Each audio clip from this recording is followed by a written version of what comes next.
Siendo las 9:46, gobierno de la mañana, gobierno de la Z101. Tenemos la presencia en cabina del ministro de la Presidencia de la República Dominicana, Joel Santos, una persona que todos hemos conocido en su faceta de economista en diferentes ámbitos, el tema turístico sobre todo, que sabemos lo domina a la perfección y que ahora tiene esta importante responsabilidad sobre sus hombros, porque en la República Dominicana el ministro de la Presidencia es lo que en el modelo francés es el ministro de Interior, el que despacha todos los días una jefatura de gabinete permanente en el modelo republicano. Bienvenido, Joel, a este gobierno de la mañana, gobierno de la Z101.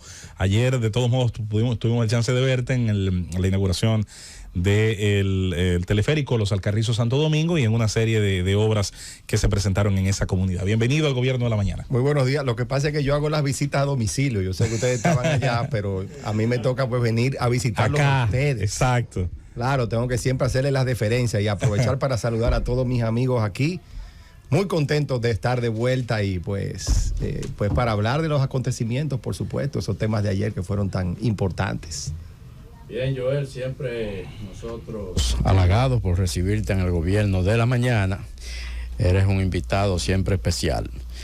Ese tema de ayer, inauguración del teleférico Los Alcarrizos, una promesa que ha cumplido el presidente Luis Abinader, creo que incluso en tiempo récord. Se comenzó y se ejecutó sin demora. Ayer se inauguró. Esto quiere decir que desde el punto de vista del transporte hay planes por parte del gobierno. Entonces me gustaría preguntarte a propósito de la política de transporte del gobierno. Hace poco tiempo, usted como ministro de la Presidencia estuvo visitando una terminal de la Oficina Metropolitana de Servicios de Autobuses, la ONSA, conjuntamente con un reconocido empresario del sector transporte, Antonio Marte. Nos gustaría saber cuál es el plan que hay exactamente con la ONSA. Incluso el presidente acaba de emitir un decreto declarando a la ONSA empresa pública. ¿Cuál es el plan que hay específicamente con la ONSA?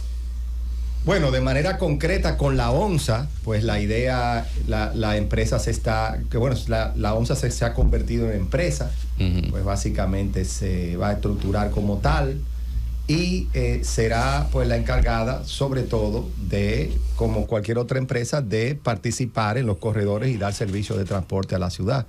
Sobre todo que hay una estrategia importante de alimentación de todo lo que son las obras importantes del gobierno en términos de transporte, particularmente la obra que se inauguró ayer, que fue el teleférico de Los Alcarrizos, que como bien tú dijiste, comenzó en febrero del 2021 y terminó en tiempo récord. El día de ayer pues fue inaugurado.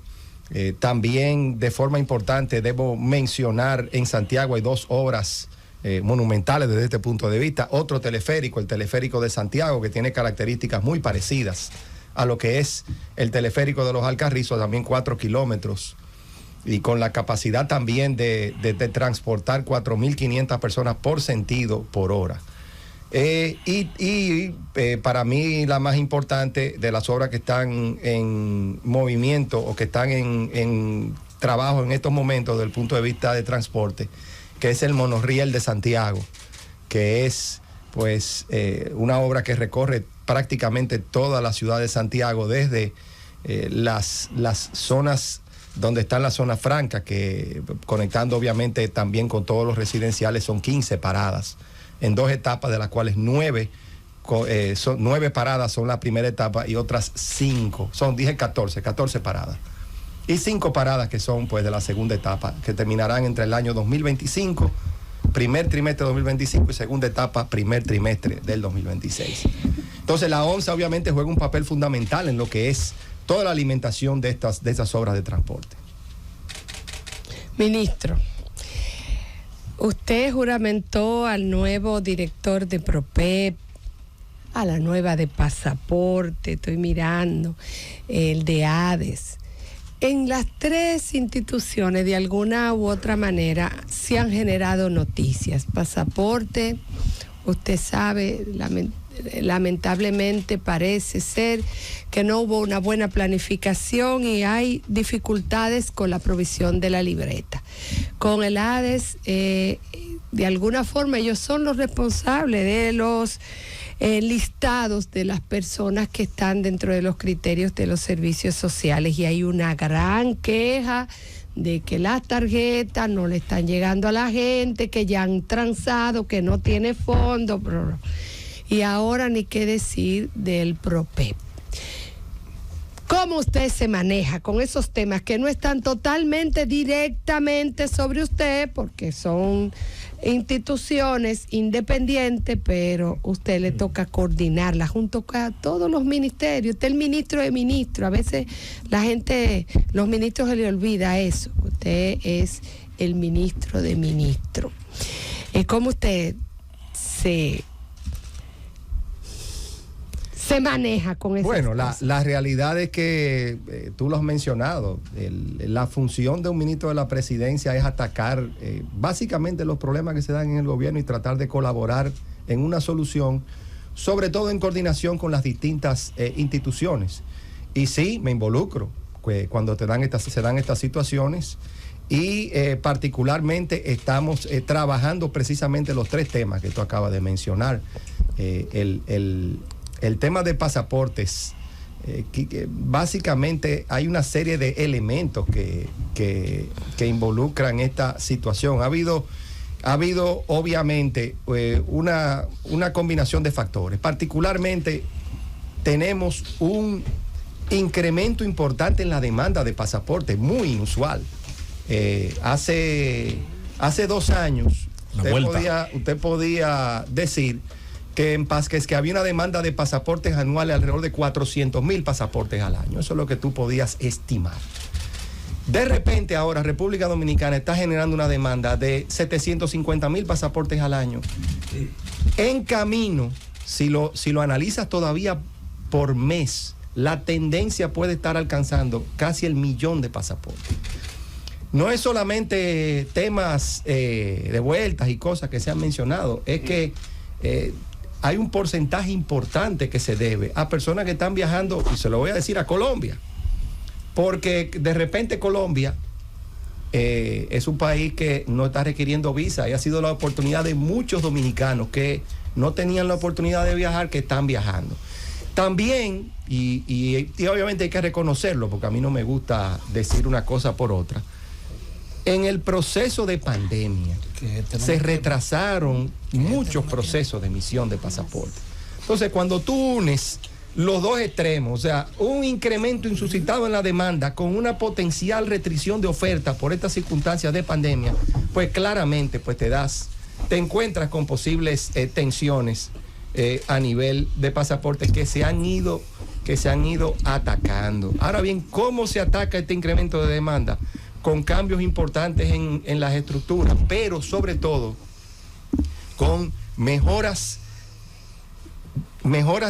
vamos a decirles, de tecnología.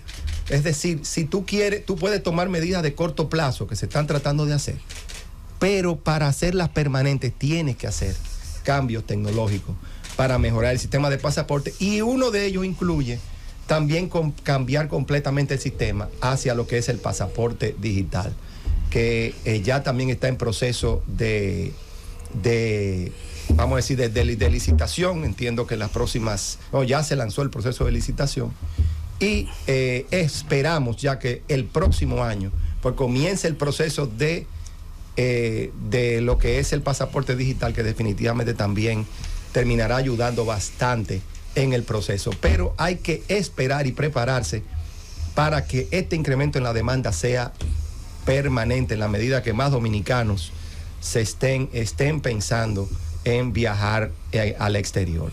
En el caso de ADES que tú me mencionaste, pues sí se han detectado unos 67,000 personas que han requerido hacer un cambio en lo que son las tarjetas, y la decisión que se ha tomado es las tarjetas se van a ir cambiando de banda, de la tradicional banda, hacia tarjetas ya vamos a decir, con chip, correcto. Y en lo que eso se resuelve, las personas entre esta semana y la próxima, van a ir recibiendo pagos automáticos para resolver la situación. Ha habido una respuesta rápida a esta problemática, porque obviamente es muy sensible para las autoridades y para el gobierno lo que son las necesidades vamos a decir, de una clase pues que requiere de la ayuda del gobierno, como es el caso de estas tarjetas. Y ya luego, bueno, el tema de PROPEP, pues básicamente ahí tenemos a Roberto Ángel Salcedo, que es una persona que está trabajando muy fuerte, lo que te puedo decir, y verdaderamente estamos trabajando de una manera muy coordinada, y de hecho debo decir que tuvo una participación muy activa en todo lo que fue el proceso del teleférico de los Alcarrizos. ¿Por qué? Porque en los Alcarrizos también se llevaron a cabo una serie de obras adicionales que se realizaron para adecentar las áreas alrededor de las paradas, de las 4 paradas que tiene el teleférico de los Alcarrizos, donde se hicieron murales, donde inclusive Obras Públicas intervino algunas calles, y al final de cuentas porque nosotros trabajamos de una manera integral. ¿Y qué quiero decir con esto? De que no solamente se perseguían mejoras a nivel de transporte, que ya de hecho son ventajas importantes, porque las personas van a poder transportarse de una forma más cómoda, de una forma más segura y con un ahorro importante en sus presupuestos familiares. Pero además de esto, acondicionando las zonas, pues sin lugar a dudas también vamos a tener nuevos emprendedores de la zona de los Alcarrizos que van a poder, sin lugar a dudas, desarrollar negocio alrededor, aprovechando ese tráfico de personas, que ya creo que lo mencioné, 4.500 personas por sentido por hora van a moverse en el teleférico de los Alcarrizos. Y ese aglutinamiento de personas pues también puede generar oportunidades de negocio para la zona de los Alcarrizos. La intención es que el teleférico de los Alcarrizos transforma de manera importante la vida en los Alcarrizos. Obviamente se requerirían de otras obras, que es lo que estamos trabajando. Joel Santos Echavarría, en una parte importante de tu vida pública, porque lo que hoy es una vida pública dada al sector público, pero vida pública has tenido hace más ya de 15 años que te hemos visto en la Sonador, la Copardón, siendo en Ángel, bueno, en Ángel mucho más atrás, por eso dije unos 15 años. Sin duda que ha sido un protagonista desde esa perspectiva, este crossover ahora.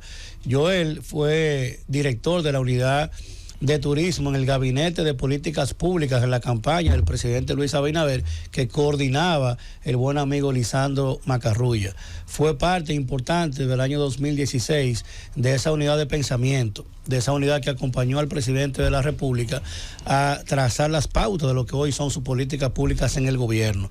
Recordarlo, Joel, porque mucha gente que escucha tu nombre y ve tu rostro poco dado a la parte política, y verte hoy con este nivel de protagonismo, pues las cosas no son al azar. Joel se pasó años siendo parte de esa unidad de pensamiento, acompañando a ese team que hoy gobierna el país. Joel, de hecho, te debo decir, desde el 2012 yo vengo trabajando todos estos aspectos. Desde el 2012. Muy bien, así mucho más amplia el nivel de conocimiento y de compromiso con lo que hoy es el gobierno del presidente Abinader, de este primer gobierno del presidente Luis Abinader. Joel, el teleférico ha dado algunos datos de manera transversal sobre el flujo, sobre la cantidad de personas. Sin embargo, conocer a fondo lo que fue el impacto económico de esta obra, el presupuesto, a través de qué unidad se llevó. Se sabe que desde el Ministerio de la Presidencia se coordinan proyectos especiales. Este es uno. Hay otros proyectos que están también ligados a esta unidad de transporte colectivo, y otros que también fueron de alguna manera tocados por el presidente para el futuro inmediato. El importe global de la obra, la unidad ejecutora del proyecto, cómo se manejó, y obviamente a partir de este teleférico, cuáles otros proyectos están dentro de este circuito de transporte. Bien, es una obra que terminó con un presupuesto de 6.700 millones de pesos, 163 cabinas componen lo que es el teleférico. Es el teleférico más moderno del mundo en su género, con una velocidad de alrededor de 25 kilómetros por hora puede alcanzar. Y realmente, y es muy importante desde el punto de vista de su nivel de seguridad, esos 4.2 kilómetros que tienen sus 4 paradas, te hacen un trayecto de unos 15 minutos. Algo que si usted sale de Los Americanos en una hora pico, le puede tomar, dependiendo de si usted tiene suerte o no, entre 45 y 1 hora 15, llegar hasta la salida en la autopista Duarte.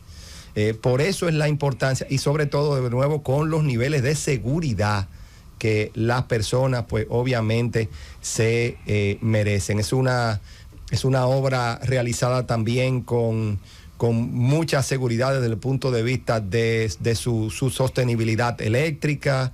Es una obra que también ambientalmente es muy favorable. En fin, es una obra muy moderna al servicio de una comunidad que va en crecimiento. El alcance de la población, es decir, las personas que pudiesen verse beneficiadas por este servicio, sobrepasa las 400,000 personas. La obra ha sido ejecutada por Urbe, que obviamente está dentro del marco y la coordinación del Ministerio de la Presidencia. Señor Joel Santos, quien es ministro de la Presidencia. Mire, Joel, en primer lugar, tengo una sugerencia, porque vi también los techos de esas casitas humildes pintados ahí con publicidad oficial, sobre todo el Gabinete de Política Social del Gobierno. Esa parte como que no la entendí mucho. Pero quiero irme al tema del censo. El presidente el 5 de agosto emitió un decreto anunciando el censo. Entre el 10 y el 23 de noviembre se inicia el censo.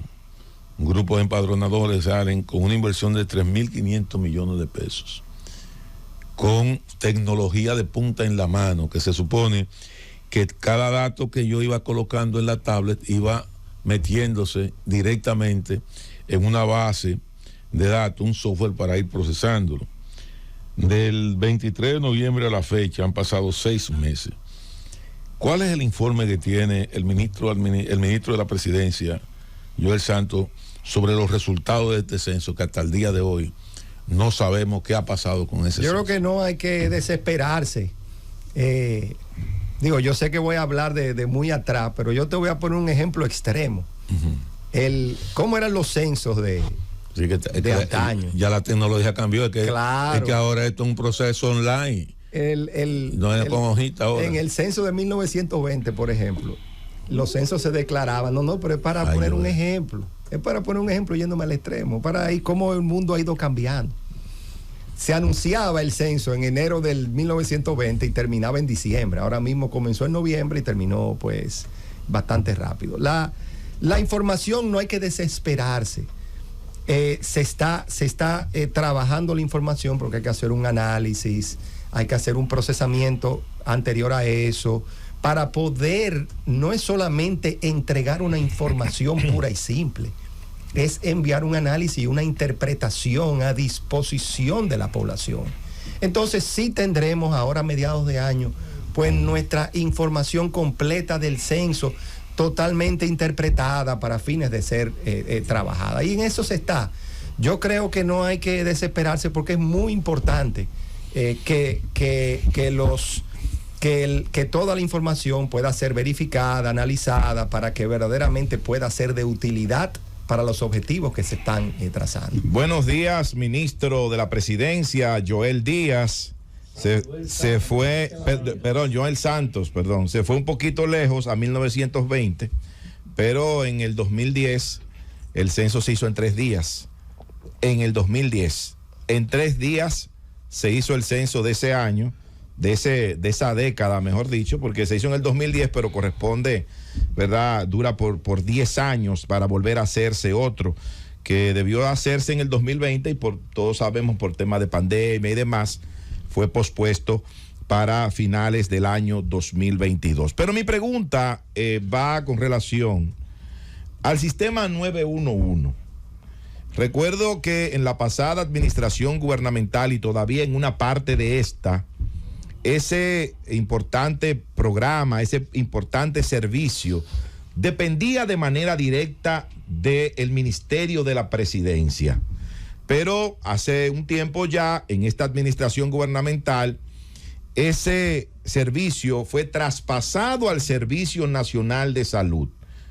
Y la gente se queja de que hay un servicio pésimo, de que las ambulancias no llegan a tiempo, que los pacientes prácticamente se mueren cuando viene a llegar una ambulancia, media hora, 40 minutos, hasta una hora después. Y hay algunas ocasiones, entiendo que esas son las menos, en que la ambulancia nunca llega. Entonces, ¿qué hacer? ¿Qué se puede hacer? ¿O qué podría hacer Joel Santos, ministro de la Presidencia, para mejorar ese servicio que es tan importante para la población en nuestro país? Bueno, la verdad que te voy a decir algo. Yo creo que, hablando de irse a los extremos, pues yo creo que vamos a recoger desde el extremo que tú acabas de plantear la situación. Mira, siempre hay espacio de mejora, pero déjame hacerte una radiografía del sistema 911 para un poco entender dónde estamos. Mira, el sistema 911 que inició en el 2014, de hecho la última vez yo creo que tú me hiciste la acotación de la fecha cuando estábamos hablando. En el 2014 inicia el sistema de manera, vamos a decir, en las grandes ciudades. Luego se fue nacionalizando el sistema. Y tú tienes dos elementos en los cuales se van convirtiendo en reto en el sistema desde el mismo día que lo inicia. Uno, cómo va cambiando el tránsito en las ciudades.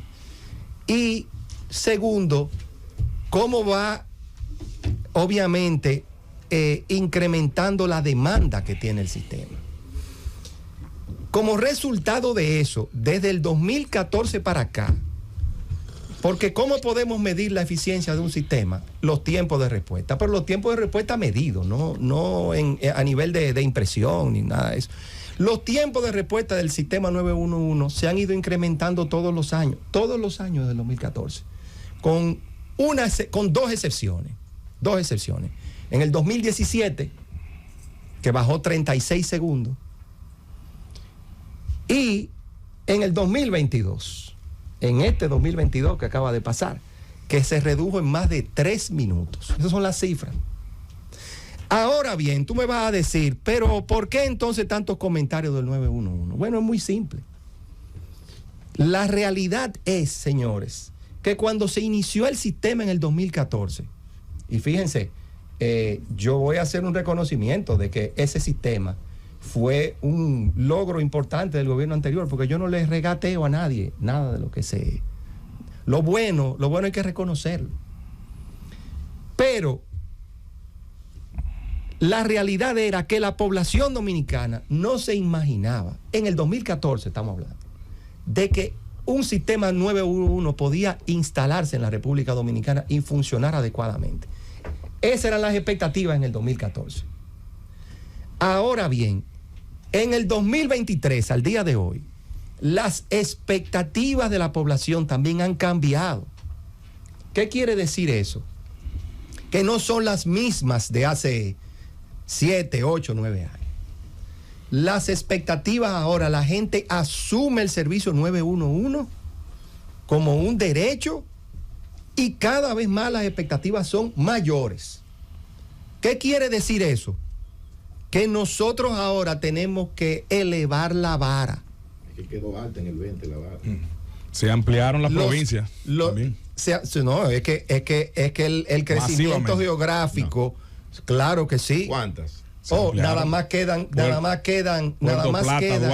sí, nada más quedan algunas provincias de la frontera y zonas puntuales dentro de la geografía del ambulancia país. prevista. Diferente en el 2014 cuando era a nivel urbano, y eso ha sucedido. No, pero por eso usted habla del 2014, pero recuerde que el 2014 inició, pero esa administración gubernamental terminó en el 20, en agosto, con una gran cantidad de provincias cubiertas por el 911. Y todos los años los tiempos de respuesta aumentaban. Si quieres te lo voy a enviar para que lo veas. Todos los años aumentaban los tiempos de respuesta. Óigame, y no es que el servicio era malo, Pero lo que sí ha cambiado es las expectativas de la población. Ahora sí eso lo reconozco. Nosotros tenemos que elevarnos a esos requerimientos, porque nosotros no debemos a la sociedad. Entonces ahora sí respondo tu pregunta. ¿Cómo ir realizando ese trabajo? Lo primero es que ya se han incrementado la cantidad de ambulancias que están en servicio. Y el año pasado se entregaron unas 180 ambulancias adicionales con otras 200 ambulancias que se estarán recibiendo a finales de este año y a principios del próximo año. Segundo, cambio tecnológico. El sistema 911 ahora está emigrando a lo que se llama como el Next Generation 911, que es una nueva generación 911 que va escalando lo que es la capacidad tecnológica del sistema. ¿En qué sentido? Primordialmente, para no irme muy técnico, primordialmente en las estrategias de geolocalización, es decir, el uso de inteligencia artificial para mejorar la geolocalización en una ciudad que es, a nivel de tránsito, mucho más complicado. ¿Y qué implica eso ahora? Que esa inteligencia artificial en la designación de unidades para ir en auxilio de los ciudadanos, pues podrá, sin lugar a dudas, acelerar los procesos de tiempos de respuesta. Esa es la situación con el 911. Sobre el censo, veo, ministro, que se publicó el 8 de marzo de 2020, los resultados de 2010. Sí, hombre, sí. Sobre no desesperarse. Yo no voy a polemizar con mi amigo. No, pero estoy viendo aquí en la página del Ministerio de Economía, que fue el 8 de marzo del 2012. Sí, bueno. 3 días. Pero se publica siempre mucho más tarde. Sí, claro que no sí. No se publica los 3 días. Habló de la publicación fue Felipe. Ahora, yo hablé de la realización. Se hizo en 3 días, en el 2010 y en el 2022. 2 años duraron para. Se hizo primero, se iba a hacer en unos 10 días, recuerdo, y después hubo que tomar un tiempo más. A mí se me preguntó por el tiempo de la entrega de los resultados. Y claramente, señores, es muy importante que la información sea la correcta, debidamente analizada y sobre todo interpretada para que la población le pueda dar el uso adecuado. Por eso yo no cuestiono, a mí nunca se me ha escuchado hablar de que solo entregaron en el 2012. Yo no menciono eso, porque al final de cuentas lo importante es la utilidad no es entregar cifras por entregar cifras, es que las cifras sean acertadas y que puedan servir para el diseño de políticas públicas. Y voy a agregar aquí políticas privadas. ¿Por qué políticas privadas? Porque las empresas, las unidades de mercadeo de las empresas utilizan esta información para sus estrategias de demanda y sobre todo sus estrategias de mercadeo que les permita incrementar sus ventas y por ende la productividad, que es tan importante para fomentar el crecimiento de la economía. Sobre el plan de... Pero yo lo que le pregunté fue el informe que tiene sobre el censo, no sé cuál es el tono, y él dio la información que tenía. Claro, cada quien tiene Pero veo que duró 2 años el anterior. Pero el problema es que yo no estoy haciendo comparaciones porque yo pienso que él como funcionario público y tenemos una población ahí que nos está escuchando, y yo lo que le dije a él, le pregunté a Joel, le dije, ¿qué informe tiene sobre el censo? ¿Cuál es la información? Y él ofreció la información que tiene sobre el censo. Sobre el plan de vivienda feliz, veo que hay unos 23 proyectos que estaban en permisología y más de 6,000 viviendas que estaban por entregarse este año. ¿Qué expectativa hay? ¿Cuáles son las zonas donde se van a desarrollar esos proyectos de viviendas? Bien, Familia Feliz es un proyecto... se puede decir una alianza público-privada en el sentido de que el gobierno está colocando la logística, el gobierno está otorgando los subsidios a las clases necesitadas, mientras que el sector privado invierte y construye las unidades y obviamente las vende a los usuarios. Este año, como bien tú mencionas, pues la idea es superar o llegar a alcanzar las 7,000 unidades. Hay 6,000 que están en proceso para entregarse este año y estamos visualizando para el año 2024 conservadoramente. A mí me gusta dar cifras conservadoras, no me gusta ser agresivo, pero sí pudiéramos superar las 10.000 unidades para el 2024. Las zonas de mayor incidencia del programa Familia Feliz está sobre todo Santo Domingo Norte, Santo Domingo Este y Oeste. Son zonas que por las condiciones de los precios de la tierra y hacia donde se va orientando la demanda, pues son también muy orientadas a este tipo de proyectos, que por cierto también puede ayudar bastante a la movilidad. Un reto futuro como políticas públicas es también nosotros llevar los puestos de trabajo a estas zonas para que las personas no tengan que trasladarse al Distrito Nacional.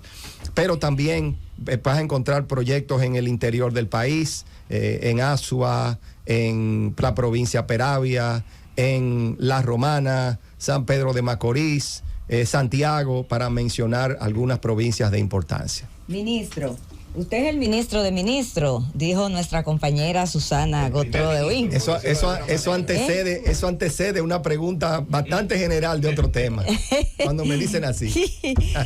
Y aunque sabemos que desde el MEPI se le da seguimiento a los Objetivos de Desarrollo Sostenible, por su condición de ministro, usted tiene que tener conocimiento de todo lo que tiene que ver con ello. Hay un pilar fundamental dentro de los 3 pilares fundamentales, que es el ambiental.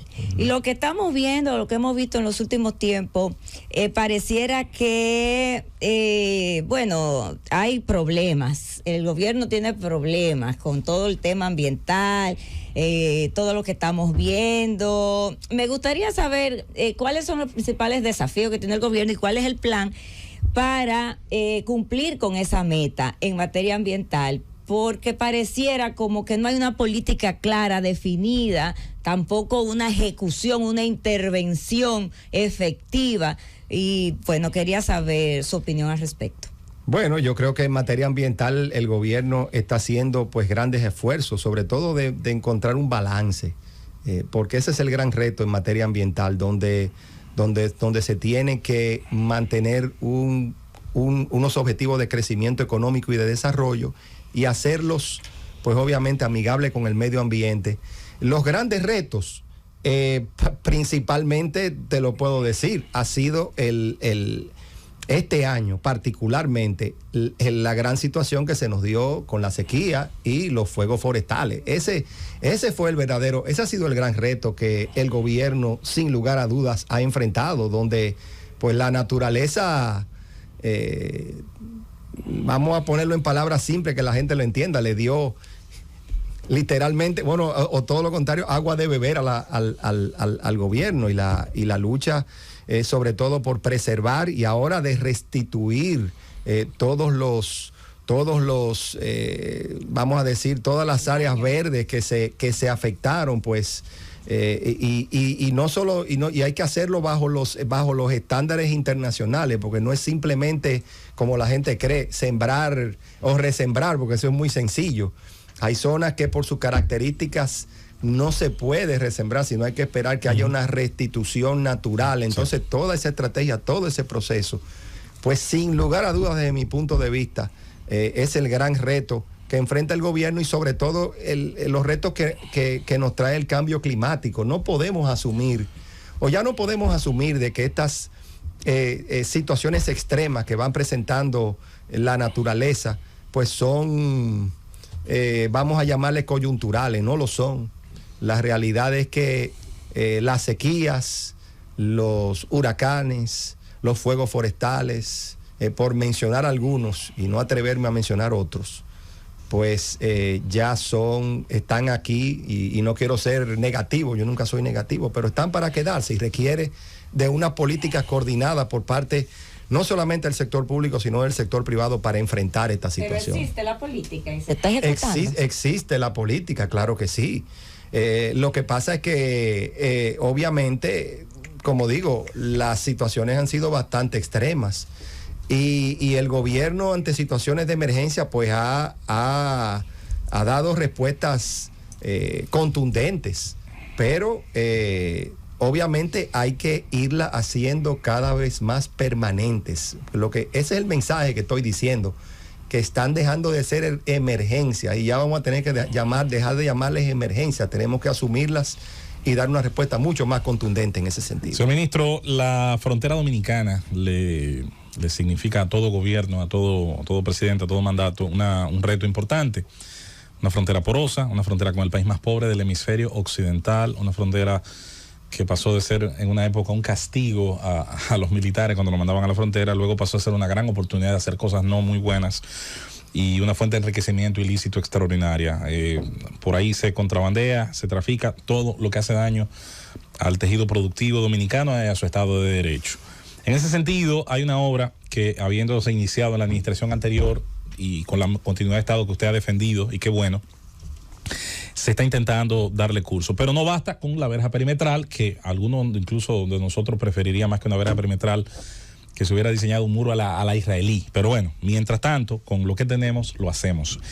Pero hay otro muro, que es el muro institucional, el muro del Estado de Derecho, el muro de la presencia de los organismos dominicanos en la provincia fronteriza. Usted estuvo en Dajabón hace unas semanas atrás y precisamente quería que nos hablara de qué objetivo tenía su visita y qué se vislumbra en las 5 provincias de la frontera donde hacen falta tantas cosas para que el dominicano que vive allí no se vea compelido a irse y a ir dejando un espacio abierto que van tomando otros. Sí, tú mencionaste vamos a llamarle 2 muros, y hay un tercero que me dejaste la puerta abierta. Así, claramente está la verja perimetral que se extiende vamos a decir, en diferentes zonas. No solamente está la zona de, vamos a llamarle la zona norte, Montecristi, Dajabón, etcétera, sino está también la zona de Elías Piña. Correcto. Está la zona de Pedernales. Básicamente. Y la provincia de Independencia, Jimaní. Exactamente, Jimaní se me está quedando. Donde básicamente la verja está avanzando con la idea de este año tener culminada la primera etapa, que son, si mi memoria no me falla, son unos 52 kilómetros de muro, con la idea luego en una segunda etapa, pues llegar a los creo que son 115 kilómetros de verja perimetral. En ese aspecto, te mencionaste el muro institucional, que básicamente es otro muro de contención, de organización de lo que son las actividades comerciales de la zona, de poder ejercer lo que es la integridad del territorio dominicano y obviamente también mucho más equipamiento para poder hacer cumplir las leyes, en pocas palabras. Pero hay un tercero que es posiblemente el más importante, y tú dejaste la puerta abierta, que es el llamado muro económico. Claro. Que es crear las condiciones económicas en la frontera para que las poblaciones del lugar puedan dignamente irse desarrollando, ir creciendo, tener salarios dignos o tener actividades económicas dignas. Esto lo podemos dividir en 3 de las zonas, la estrategia. La de la zona norte, que impacta unas 4 provincias. Estamos hablando y no todas son, vamos a decir, netamente fronterizas. Netamente fronterizas. Porque Santiago Rodríguez no es fronteriza, pero está en la zona fronteriza. Correcto. Estamos hablando de Santiago Rodríguez, Valverde, Montecristi y Dajabón. Exacto. La estrategia está circundante al proyecto del puerto de Manzanillo, que la idea es que genere una actividad económica. De hecho, hay un plan maestro que se está trabajando sobre estas 4 provincias, del impacto que el puerto de Manzanillo pudiera tener, sobre todo ligado a actividades agropecuarias, actividades de zona franca y, sí lo voy a decir, actividades turísticas. Claro que sí. Lo cual es muy importante. También está la zona más Jimaní, Elías Piña. Estoy simplificando, señores, por fines de tiempo.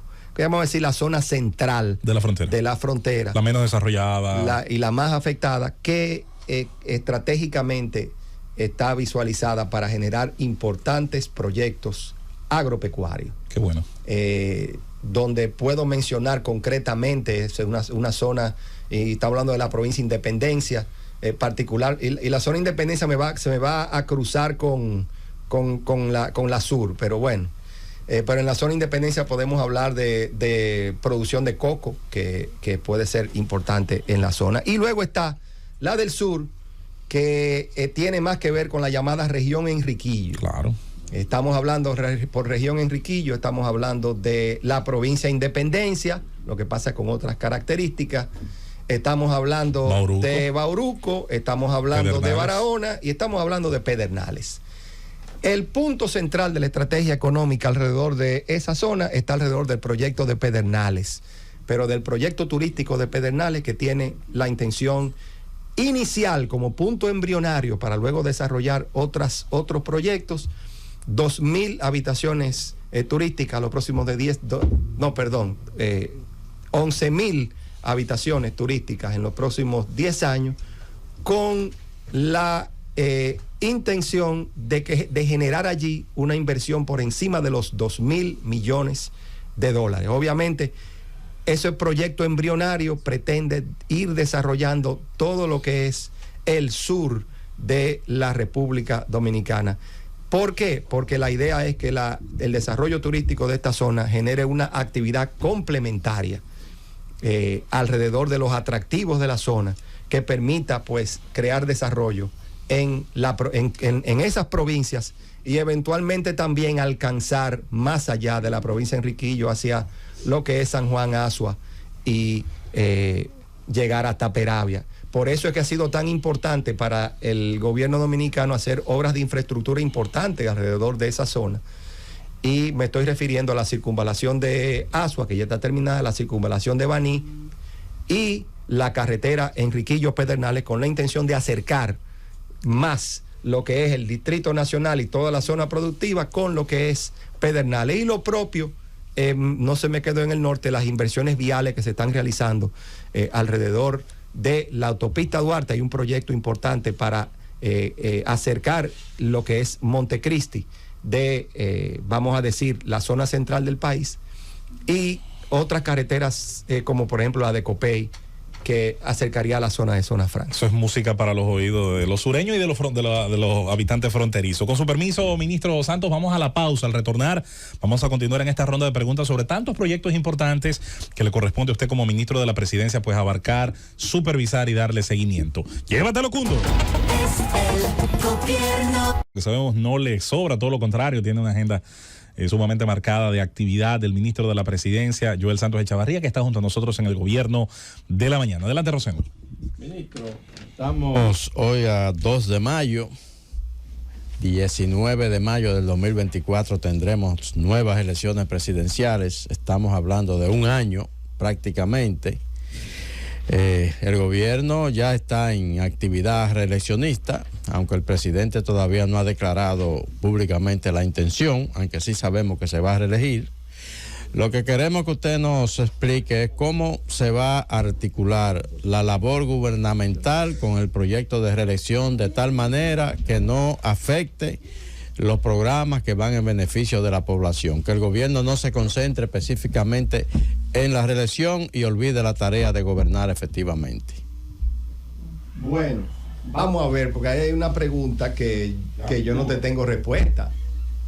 Y es, o sea, es al presidente que le toca definir su situación, a nadie más. Pero usted es el ministro de la presidencia. Bueno, pero usted puede decir, bueno, los ministros tienen que enfocarse en tal cosa. Bueno, es que hay una suposición en medio de la pregunta que yo verdaderamente no puedo responder por él.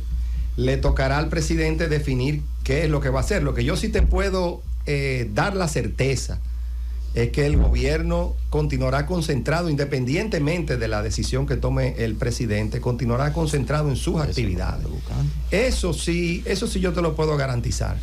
El gobierno está estructurado de una manera tal de que gerencialmente, y eso el presidente ha sido pues muy organizado, obviamente con su mentalidad gerencial y su estructura de proyecto que tiene, y que es una de sus grandes virtudes, donde básicamente el funcionamiento del gobierno está garantizado independientemente de la decisión que se tome. Claro, vuelvo y reitero, le toca al presidente tomar la decisión y definir qué él va a hacer. No nos corresponde a nadie más. Ahora bien, dicho esto, yo sí personalmente puedo decir de que yo estoy a favor de que el presidente positivamente pues vaya a una reelección. Por eso es una posición personal de Joel Santos Echavarría, y al presidente pues es que le toca tomar él su propia decisión, de la cual él a mí pues no me ha comunicado absolutamente. Sí, teníamos un orden, ¿verdad? Ministro, estaba usted hablando, ¿verdad?, de las regiones pobres que piensan integrar sobre todo el muro económico en la frontera. No sé si usted conoce el informe del Departamento de Estado de Clima de Inversión 2022 de Estados Unidos, donde habla, entre otras cosas, de la percepción de los inversionistas, la falta de cumplimiento al debido proceso, el clima de negocio que se percibe, corrupción, de que los ministros no aplican la ley, de que no hay procedimientos ciertos. El clima de inversión fue mal tratado por ese informe y que está guindando en su página.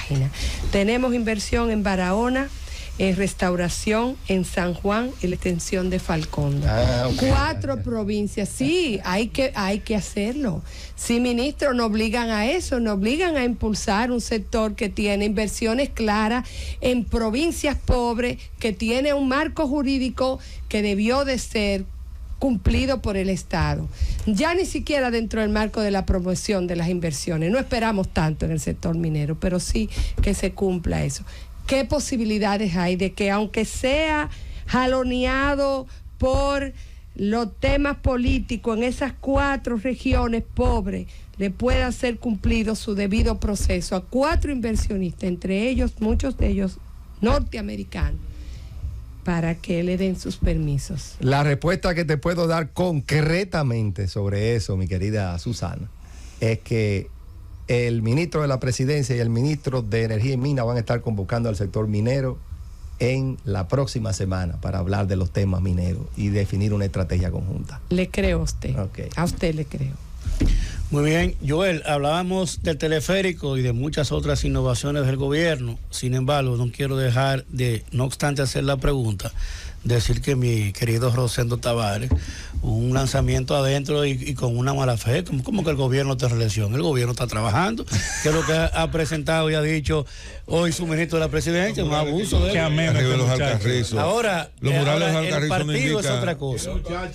El partido es otra cosa. Conseguir la respuesta que andaba buscando. El partido es otra cosa, pero el gobierno es el gobierno. Joel, hablábamos y temprano te hacía la pregunta porque el presidente ayer estableció la posibilidad de que el gobierno hiciera otra línea del metro y habló específicamente del punto desde la Máximo Gómez hasta Boca Chica. Dio algunos datos y lo dio. Sí. ¿Es eso ya un proyecto del gobierno? Y junto con ello, en el mismo tema de pregunta, decirte sobre la propuesta que ha presentado la DGAPP con el tema de la autopista del Ámbar. En este mismo programa se había anunciado esa nueva propuesta, ya se ha presentado, sin embargo, los detalles, como ministro de la Presidencia, si conoce los detalles de esa nueva propuesta y cuál será entonces el deadline de esa propuesta, cuándo se va a discutir, cómo se aprobará y cuándo se iniciaría entonces la construcción de la autopista del Ámbar. Bien, vamos en orden al revés. Vamos a hablar primero de la autopista del Ámbar, aunque las respuestas son parecidas. Ambas propuestas están en proceso de arquitectura financiera. Es decir, se están estructurando financieramente para poder hacerlas financieramente viables.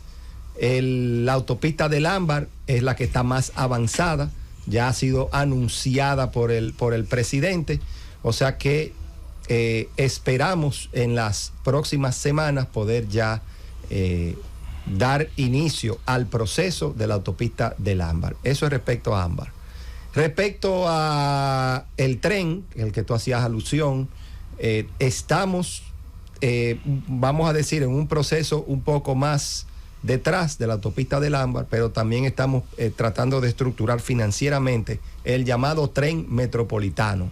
Ese tren metropolitano partiría concretamente desde el Centro Olímpico y cruzaría en una primera etapa pues todo lo que sería el Osama, el río Osama, es decir, hacia Santo Domingo Este, llegando hasta la Charles de Gaulle en una primera etapa. Una segunda etapa de ese tren metropolitano lo llevaría hasta el Aeropuerto Internacional de las Américas. Es una obra de que si logramos estructurarla este año y pudiera comenzar final de este año, principio del próximo año, pudiera estar lista en el 2027 en una primera etapa, 2028 en una segunda etapa. Es una obra sumamente importante, sumamente trascendental, pero claramente requiere de la debida planificación para Ministro, poder iniciar. El presidente le tocaría también hacer un anuncio oficial del mismo. Es lo que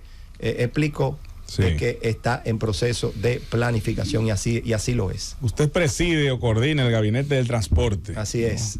La situación de los corredores. Los corredores ya ha iniciado la Churchill, la Núñez de Cáceres, Charles de Gaulle. Se espera en la 27, que es la principal avenida del país y tal vez la más conflictiva. Ahí hay un amo y señor de esa ruta que va a compartir con la ONSA. ¿En qué situación está ese corredor y cuáles nuevos vienen? Y si se va a expandir ese modelo a otras provincias. Se está dando los últimos toques a la de la 27 de febrero, se está dando los últimos toques a la de la Independencia también, y se está dando los últimos toques a la de Santiago, que llega hacia la zona del aeropuerto. Esos son los 3 próximos corredores que se van a poner en funcionamiento. Obviamente, esos corredores también llevan un proceso de gradualidad, porque obviamente su estructuración requiere, pues obviamente, de recursos. Entonces, en la medida de que se van trabajando, pues se van lanzando. Por eso son los 3 próximos corredores que van a salir. Joel Santos, ministro de la Presidencia. Recientemente Estados Unidos retiró la alerta con relación al racismo en la República Dominicana, pero aún permanece la alerta tanto de Estados Unidos como de Canadá por delincuencia, por violencia. Nos gustaría saber cuáles son las medidas, los movimientos a nivel diplomático que está haciendo el gobierno dominicano para lograr que tanto Estados Unidos como Canadá retiren esas alertas a sus ciudadanos, ya que eso de alguna manera frena la llegada de ciudadanos de estos países hacia la República Dominicana. Que la llegada de norteamericanos está a nivel récord, particularmente debo hacer la... Como no se hacen a las 300 que tiene México, 300 alertas que le ponen a México. Hago la acotación un poco para entender la dinámica turística que el país, que República Dominicana está pasando, donde se está haciendo un excelente trabajo a nivel del Ministerio de Turismo y a nivel del gobierno. Pero, dicho esto, debo acotar de que... O sea, las alertas no importan, ¿no? Bueno, pero ahí voy. Adelante. Nada nunca es perfecto, y siempre habrá oportunidades de mejora en un gobierno. Siempre. Nunca hay un final siempre hay que seguir trabajando y mejorando las condiciones. La alerta, y voy a hablar más de Estados Unidos, la alerta de seguridad es prácticamente permanente en el caso dominicano a nivel de Estados Unidos. Eso no es nuevo, ni se colocó ahora, ni mucho menos. Eso se ha colocado, pero no es permanente, ministro. Sí, es prácticamente permanente. Eso te lo puedo yo decir. Ahora bien, nosotros, ¿qué nos toca hacer? Nuestra mayor ofensiva diplomática es seguir trabajando la seguridad ciudadana y seguir enviando ese mensaje en una estrecha comunicación con la embajada norteamericana, que tiene una comunicación muy buena con la República Dominicana. Nosotros seguir informando, nutriendo de lo que estamos haciendo para ir llevando el país cada vez más en ese orden. A la gente no le gusta que se den cifras cuando están mejorando los temas de seguridad ciudadana, porque aquí existe el complejo de que siempre las cosas van peor, pero de año a año todo lo que son los crímenes en términos generales en la República Dominicana se han reducido en los últimos 12 meses en un 20%. Señor ministro, vamos culminando esta participación suya que ha sido extensa, fructífera, pero no puedo, más que una pregunta, una sugerencia. Yo quisiera que usted haga suyo. Me parece que usted es la persona indicada para transmitirle, sobre todo al presidente, la intención que tenemos muchos dominicanos de que el Estado haga una política por el tema del clima, de la agricultura, del cambio climático que usted refirió, del costo que tiene, de la compra de los radares Doppler para la República Dominicana. Hay dos versiones, una que dice que son 5, una que son 6, tomando en cuenta el que hay en Punta Cana.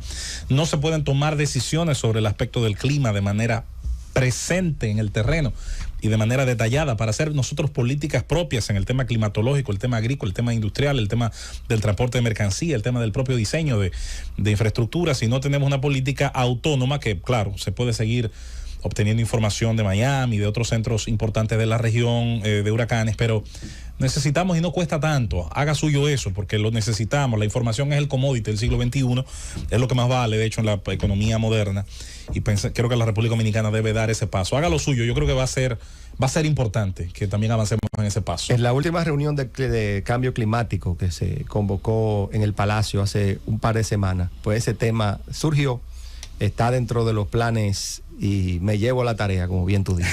Gracias, señor ministro. Brevemente, con el tema que tiene que ver con el transporte que tocó, a ver, ¿es posible sacar esos paradores que tienen, sobre todo la empresa de Conatra, ahí frente al Hospital de los Ríos, donde utilizan frente a frente ese hospital con un embotellamiento de tráfico extraordinario y las emergencias médicas ahí son un caos?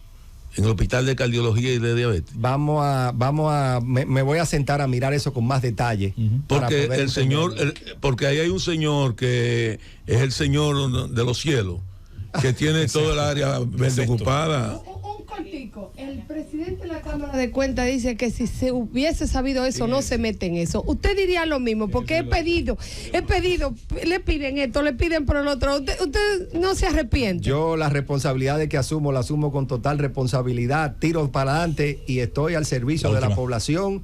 Y bien, todo lo que esté en mis manos, pues lo voy a tratar de resolver. Tengo un compromiso con el presidente de la República que marca con el ejemplo. El presidente no le pide a ningún funcionario nada que él no esté dispuesto a hacer. Y en esas circunstancias, ningún funcionario, y eso me incluye a mí, está en condiciones de sentirse que no puede hacer algo que se le solicite, porque el presidente, como dije, está marcando con el ejemplo. Yo me he extasiado mirando en silencio aquí la participación de Joel, porque ha cubierto con éxito todo lo que se le ha preguntado y da cuenta del trabajo laborioso de parte del presidente de la República y un cuerpo funcionarial que está dando resultados en este tiempo difícil de crisis. Sin embargo, en base a eso, quiero darle actualmente algo político. Ayer, la Fuerza del Pueblo realizó una marcha importante, contundente, multitudinaria, que coloca al presidente o expresidente Leonel Fernández como cabeza de la oposición. En ese acto, él dijo que el gobierno era inepto y el gobierno era incapaz.